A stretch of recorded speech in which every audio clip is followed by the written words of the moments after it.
জীবনে যত বড় বিপদ আসুক, ডিপ্রেশনে যদি পড়ে যাও, কোনো সমস্যায় পড়ে যাও, মানে আর কোনো রাস্তাঘাট দেখতেছো না, এখন দেখতেছো দেয়ালে পিঠ থেকে গেছে, চারটা কাজ করবা, ইনশাল্লাহ তুমি ডিপ্রেশন থেকে বের হয়ে আসবা। সর্বপ্রথম কাজ হইলো 2 রাকাত নামাজ পড়ে ফেলবা। উজু করে 2 রাকাত নামাজ পড়ো। নামাজ পড়ে তুমি আল্লাহ তাআলার কাছে পরামর্শ চাইবা, আল্লাহ আমি তো এই সমস্যায় পড়ে গেছি, আমার তো হঠাৎ করে বাবা মারা গেছে, আমি তো এখন চোখে কিছু দেখতেছি না, আমি তো এই অন্যায়টা করে ফেলছি, আমি কি করবো? আল্লাহ তাআলা তোমাকে পরামর্শ দিবে। দ্বিতীয় যে কাজটা করবা, একা থাকবা। হ্যাঁ, ধরো তুমি একটা খারাপ পরিস্থিতি পড়ে গেছো, রুমে দরজা টরজা বন্ধ করে একদম হায় হায় আমার সাথে কি হয়ে গেল, তখন তোমার মাথায় খারাপ চিন্তা আসবে। কি চিন্তা আসবে?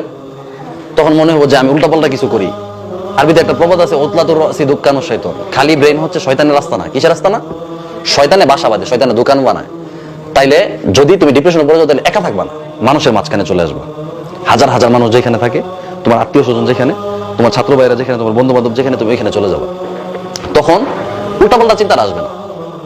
কয়টা হলো? 3টা। নামাজ, রুমে একা থাকা যাবে না, মানুষের সামনে চলে আসবে। এরপরে যে কাজটা, যারা বড়, তোমার চেয়ে বয়সে বড়, তোমার চেয়ে বুদ্ধিতে বড়, জ্ঞানে বড়, হ্যাঁ, তোমার উস্তাদ, তোমার বাবা মা, ভাই বোন, তোমার যারা বড়, তোমার যারা গার্ডিয়ান, তাদের কাছ থেকে পরামর্শ নিবা যে আমি তো এই খারাপ পরিস্থিতিতে পড়ে গেছি, এখন কি করবো, এখান থেকে বের হবো কিভাবে। তারা যখন একটা পরামর্শ দিবে, তখন তোমার মাথায় মানে খারাপ চিন্তা আসবে না, শয়তান বাসাটা বাঁধতে পারবে না। বিপদ তো যে কোনো সময় আসতে পারে, ঠিক না? তোমার জীবনে বিপদ, আমার জীবনে অনেক বিপদ গেছে, তোমাদের বিপদ আসবে না?